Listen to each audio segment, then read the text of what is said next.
welcome back to Psyched for Peds, the child mental health podcast for pediatric clinicians and for everybody who takes care of kids. We're helping you help kids. I'm your host, Dr. Elise Faluco, child psychiatrist and mom. Today on the pod, we're talking about what we can do to keep kids engaged in youth sports and prevent burnout. And we're also going to talk about what to do about the American Academy of Pediatrics recommendations regarding taking time off in sports and delaying specialization in one sport until mid to late adolescence. And we have this great opportunity to be able to talk about all of these issues within youth sports with somebody who is a professional coach himself. Coach Peter Verhoef is the head coach and aquatics director at the Bolles School Swimming Program, which is a nationally recognized program. He's had the opportunity to coach youth athletes to regional, national, international, world, and even Olympic competitions over his career, which has spanned decades. Coach Peter himself is a former youth athlete, having been a finalist at the Olympic swimming trials in 2004 and 2008. In addition, he competed at the world level and was USA team captain representing the United States at the World Championships of Swimming. So please join me in giving a warm welcome to Coach Peter Verhoef. Thanks for having me. You can also add in, I am your Friday Masters coach. You forgot to add that. Oh, I really should have led with that. I know. I feel like there's a hierarchy there. You were going. I was like, where is this? How is she going to end with this? So no, I am also your Friday Bolles Masters coach when I'm available. So add that to my resume, if you will. That's very sweet. Okay. So thinking about the positive aspects of youth sports from your experience as an athlete, but more relevantly as a coach, what do you see are the major benefits to participating in youth sports? Yeah, I think of two things. There's the benefits of that experience, and it's an experience. I think that's really important to clarify. It's an experience in sports. It's not it's an experience that somebody has. It's either transactional or it's transformational, right? And so it's really easy to get really focused on the benefits we get from sports. So a college scholarship or winning something, or even as parents, for us to get focused on how our child's achievements elevate us. So there's these transactional kind of components that we really can't ignore either. But the value of youth sports is transformational. If we think about what we want to create in our society, adults that are high functioning, that are productive, that are good members of our communities, you need people that are hardworking, that have good emotional intelligence, that have grit and resilience and dedication, and they understand delayed gratification, and they understand how to serve and work with each other and teamwork and all these kind of things, right? And all of those things are things we learn in sports. Youth sports is so valuable because sports combine all of those intangibles with a physical element to it, right? In sports, we get this really concrete physical experience where if I work hard, I feel like this. If I do my practice swing, my baseball swing 10 times, and then it starts to look like this. And so you get this kind of concrete experience that you can teach all of those really important, valuable life skills and characteristics and attributes in our youth sports system. And I think that's to me is the most valuable piece. We're developing a whole human, and there's no better way to do that than the physical experience of going through a sports journey, whatever that is for that individual. It's so interesting to hear you conceptualize it as both transactional and transformational. So transactional, yes, sports may help you achieve certain things or get scholarships or be recognized as a varsity athlete. But the transformational is sports is helping you, as you put it so beautifully, become a whole human.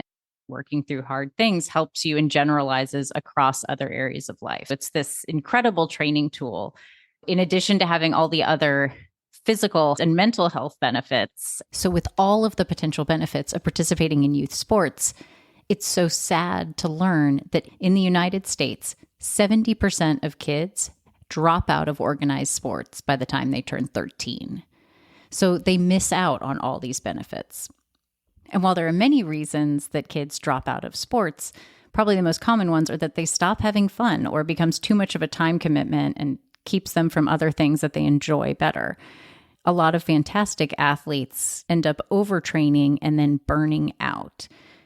So reflecting on your years coaching, what do you think helps prevent burnout and helps keep kids engaged with sports? Yeah, that's a great question. Burnout is emotional and physical exhaustion with the lack of achievement. So you can really break it down to those three things really clearly. And my job as a coach is to push a kid as hard as they can, keeping those pieces in check. I think the lack of achievement is the easiest one to start with, because it's easy to think of it as like wins and losses. Oh, you lost every game this season, like you must not be feeling achievement. But really what we're talking about is that personal achievement, like I'm getting better, and also understanding as a coach, I need to give them some achievement. Like I have to create success from time to time. In certain parts of the season, I have to find little things to make it successful for them. Achievement is not wins or losses. And it's so easy in all sports to compare your performance to everybody around you. And the hardest part is to tune that out and say, I can't control how fast or how slow or how good everybody else around me is. I can only control myself, and trying to keep the athlete focused on just getting better. Yeah. And I think that comparisons will steal every bit of joy and fun you have out of something when you start just doing everything in a comparison to somebody else. The idea of comparison is just moving the motivation to compete from intrinsic to extrinsic. I want to be good because of somebody else. I want to be better than them, instead of I just want to be as good as I can be. I'm going to see how far I can push myself. And again, it can exist together. Competition is not bad, right? We don't want to paint competition as the enemy. Comparison is where you want to be careful. So to your point, identifying what the appropriate amount of achievement is so important for coaches and parents. You ask any good coach in any sport, how do you create success for your players? And they're going to start talking about little things that they do. And sometimes you got to make some stuff up, if you're honest. Like you just got to be really creative with, you know what, we're going to play a silly game today. And whoever wins we're going to show everybody they can get better. And it sounds dumb, but it's little bits of achievement they can hang on to and carry forward. I loved hearing what you said too about creating opportunities for achievement, even outside of competitions, knowing that's a really important factor that helps keep people motivated. And I interrupted you before you got to talk about physical and emotional exhaustion. Yeah, and that can be tricky, especially with young athletes, because they're still learning their bodies. So really what you need is like a coach and a parent to be able to work together and for each to trust each other. If I get a call from a parent and says, my kid is exhausted, every day I see the kid here, he's fine. They're laughing with their friends, they're hanging out. And the parent calls and like they're getting home, they're in tears, they're emotional about stuff, they're barely able to sleep, they're on edge all the time. I want my kid to take a break. I need my kid to have a day off. I need to trust them. That's what they need, and then be okay with it, right? Even if I can't see it. And it's a little bit of trial and error, right? Everybody's trying to push their limit, and you're going to bump up against your limits. The most times I've heard a kid break down is about a month after they get their driver's license. And it's for the sole reason that their parent has been driving them to practice for years. And they get in the car, and maybe they don't say a lot, but there's a little check-in that happens at that point. Mom, hey, you look really tired. Yeah, practice was really hard. Maybe they tell them what happened that day and it was really stressful or whatever it is, but they're having this little check-in, this place to process emotions, process physical fatigue, things like that. And all of a sudden, kid gets their license, boom, they're driving to practice every day. And about a month later, they've got about a month worth of not processing any of that. And I've had a mom call me at 5 a.m. We had a practice. Jack's not coming. He's crying about waffles. Like he's in tears about his waffles. And sure enough, we backed it up. And it was about a month. They had a really close family relationship. She talked to him every day in the car for 20 minutes. They came home from practice, and all of a sudden that went away. And that he didn't know how to process what was going on. And so they had to find a new way to sit down and have those conversations over dinner or somewhere else. I've not been the first one, and it won't be the last. I've had at least a dozen. Once kids start driving and they don't have that time with their mom and dad anymore in the car, it changes how they process their physical and emotional exhaustion when it comes to burnout and fatigue. That's such an amazing clinical pearl. I think I underestimated how important it is for the kid, because it's not like their friends are saying like, let's process how swim practice was. How did that lacrosse game go? Right. That's not what you're talking about with your peers. And sometimes it is helpful to be able to vent. And it doesn't mean that you get in the car and you have to unpack everything. It just means there's a space where they can say, I'm tired. And okay, I've said it, I'm out, it's out there. No, it was really hard. It's a space that I think exists for a lot of kids and parents, especially when you've got multiple siblings, you're doing multiple sports, that period of life where, yeah, that might be the only time where you really connect for a few minutes before you run home, you throw dinner on the table, they run to do homework, they get to bed, right? It's just a busy part of their lives. So I think that's a really important, thought to have, is like, where is that processing happening? I think it's really, at the end of the day, I think it comes down to us as coaches and parents to lead the way. There's a lot of responsibility here on the parent and the coach to help this process and a kid stay engaged. I love that. One of the takeaway points being make sure that the parents are creating a space for their kids to be able to reflect and process on a regular basis, or just touch base about how are they doing. because sports can be physically and emotionally exhausting, because life can be physically and emotionally exhausting. If you're doing it, yeah, there's a big myth out there that we're trying to make it easier. No, we're trying to get better at doing it, right? We're not trying to make it easier. It's not going to get any easier. Just taking away stress is not the goal. It's being able to navigate stress appropriately. That's, again, where sports come into play over and over again. So tying in with this idea of creating space so that you can help kids process, what do you think parents can do or say to make sure that we're not inadvertently putting pressure on them or taking away some of their joy? For example, in the basketball league that one of my kids play in, they had a mandatory parent meeting at the start of the season, and they said, here is what you were supposed to say after each game. You are not supposed to tell them what they did wrong and how they can fix their free throws. Here is your script. Write it down. I loved watching you play. That's it. Full stop. I think that's spot on. My boys are 9 and 7. So I'm in that phase where we're getting into sports. We're navigating that a little bit. And my wife and I, we got very good at that. Hey, we really loved watching that today. That was a lot of fun. 5 minutes later, we're like, so do you think you could do a little bit better? It's really hard to do. So and so hard. I know. And I think there's a little nuance there. I think because really what we're saying is the main reason we say that is that the home and the parent needs to be absolutely be a safe place where the value of that individual within the family, right? My job as a parent is to provide a safe space around the house, and that value of that child to me, like that has to be protected. And so when we say, hey, I think you could have done a little bit better, I want to see you try a little bit harder. The worst is I am really disappointed in how you did that. I can't believe you messed up that shot. All of a sudden, what that's doing is eroding that safe place for them to be in. When you're talking about things that parents need to say to kids, I love to watch you compete is number one, but also make sure you're creating a space for them that if sports stop tomorrow, they're still loved and valued and all of that kind of stuff. And then making sure that we keep those extrinsic factors from becoming too big of a deal. And if you have a coach that's really big into winning, like we can win a championship this year. So we're going to try really hard over and over again. And every day we come to practice, we're going to talk about this championship. And he's doing his best to motivate them. But they may start hearing, if we don't win this, then we're not valuable. And so being able to protect them from that is super important. I love your point that the role of the parent is to create a loving, accepting space where the child exists separate from their performance, where they are loved unconditionally, regardless of how well they play, how poorly they play. And that we as parents need to be really careful about what we tell our kids after their games or their meets or competitions. And we should just focus on, we loved watching you play. We love you, whether you won, you lost, you scored high, poorly. And the hard part is really going to be holding our tongues and not trying to jump in and coach them and tell them the ways that they could have improved or how they need to work on their free throws or whatever it is. And to your point about intrinsic versus extrinsic motivation, we should really try to shift our kids' emphasis and focus on doing the best that they can do, improving themselves individually and not getting too caught up in external goals like winning or qualifying. And Bolles is a great example. I don't know how many state championships we have, and I'm probably going to be in trouble for not knowing that. But I think it's at least 30. Oh, it's over 30. It's over 30. Some 30 consecutive state championships in swimming. And again, I could start every season with, hey guys, here's the deal. We got to win another one. Or I can say, like, again, what happens if the week before the state championships, the flu goes through the whole team and 25 people can't go and we lose the meet? Is it not worth doing? Are we're not valuable anymore? Are we not? You know what it's like? Who are we? We can't have our identity rooted in that. We've got to make sure we're setting things up so that it's not based on that. It's based on us striving to be the best we can. So we've talked about emotional exhaustion. We've talked about burnout in sports. The American Academy of Peds' recent clinical report recommends that kids take time off from organized sports in order to minimize and prevent burnout and overuse injuries.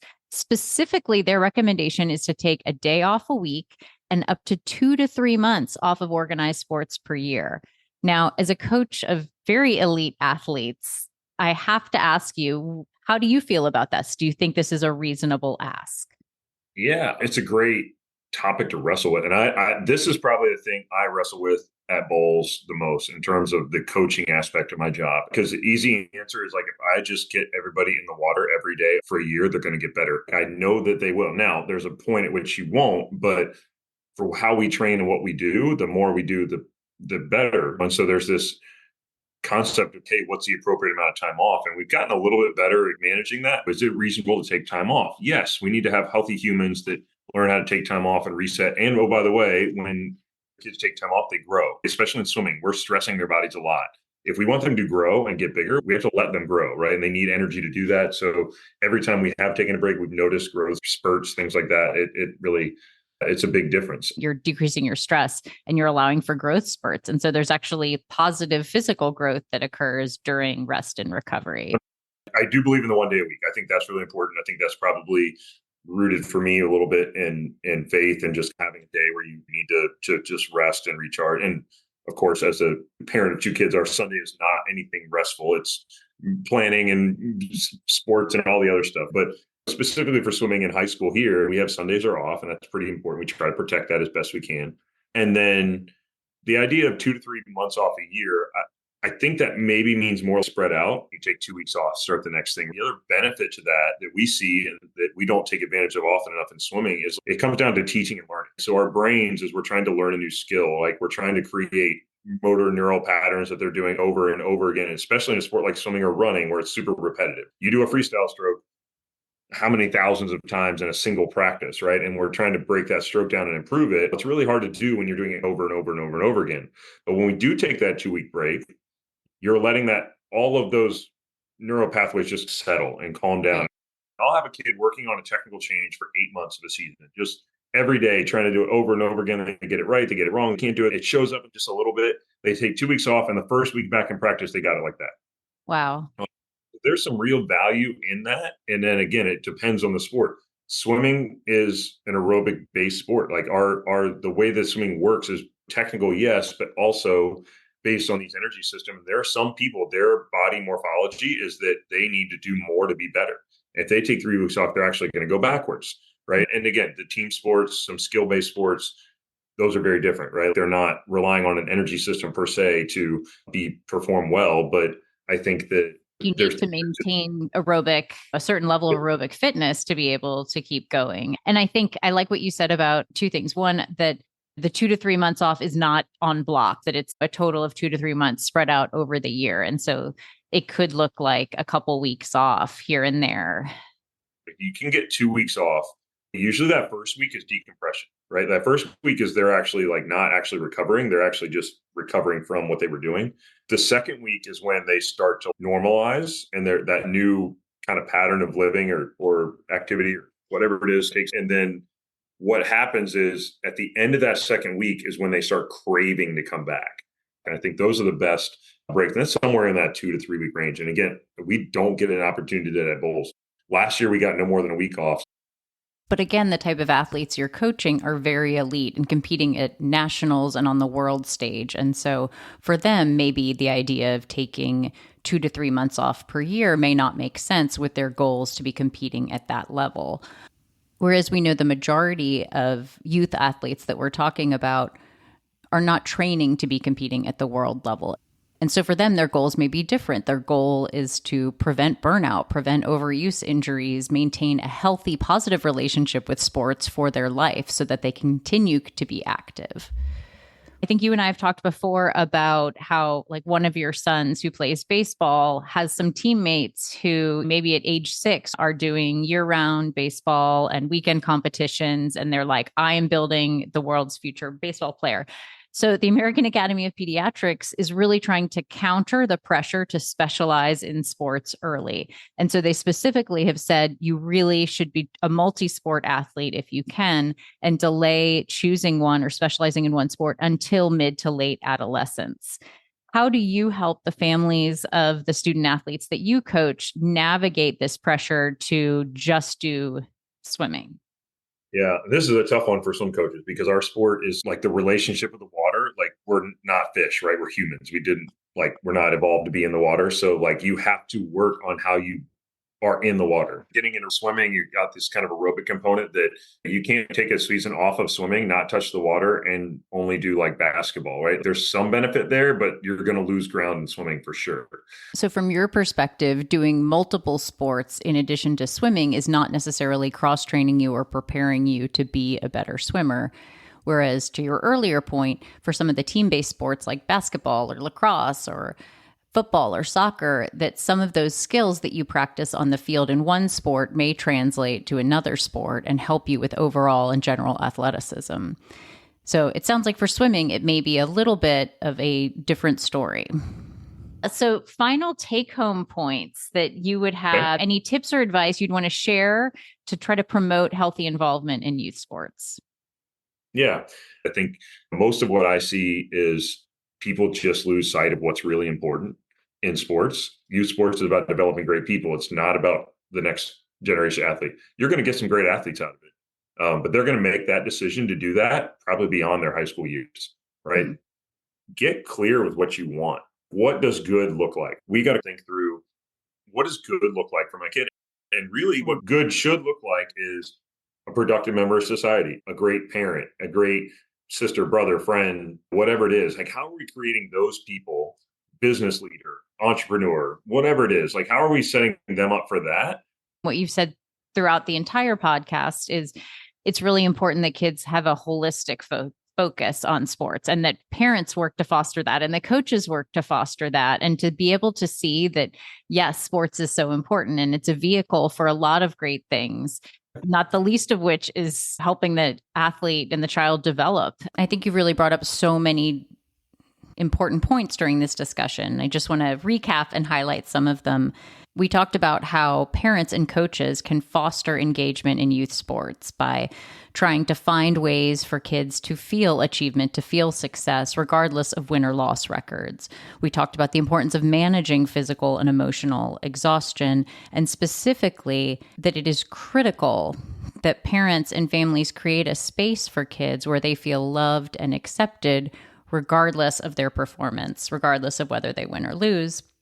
And I think the hard lessons that I'm taking away from this conversation are that as a parent, the best thing I can do to try to encourage my kids to stay involved in sports is to cheer them on, tell them how much I love watching them compete and play, and create a space where they know that they are loved and accepted regardless of how well they play, or even if they choose to continue to play a certain sport.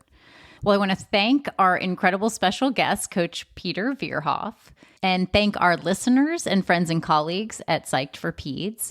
I'm really curious to hear your thoughts about this important subject and what we can continue to do to try to help support our kids and help them get all of the physical health and mental health benefits from involvement in movement, in dance, in sports. So please drop a comment on our website, psyched4peds.com. Find us on Instagram, social media at psyched4peds, and let us know what you think and also what you want to hear about. Thanks for listening, and I hope you'll join us next Tuesday as we continue this series on youth sports.